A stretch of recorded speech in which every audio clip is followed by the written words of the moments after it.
ஜாஸ்தியா பெயின் தெரியுதா? இங்கே பெயின் இருக்குதா? எல்லாம் ஓகே இல்லை. பெயின் தெரியுதா? அப்படின்னு ஃபியூ மினிட்ஸ் ஊற்றுறேன் சரியா? இந்த இடத்துல ஒரு மசாஜ் மாதிரி பண்ணிடுறேன். ஓகே அந்த ஒட்டி இந்த லாங்கஸ்ட் மசில் ஒரு மசில் உட்காந்துருக்கு இடத்துல, அதை முதல்ல ஒரு ரிலீஸ் பண்ணி விட்டுறேன் சரியா? Pressure okay? ஓகே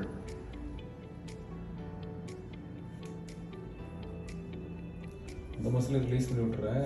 சரி கொஞ்சம் டைட்டாக இருக்குது. இது எப்படி சார் இருக்குது? அது மாதிரி கண்டினியூஸ் சிட்டிங்லேயே இருக்காதீங்க.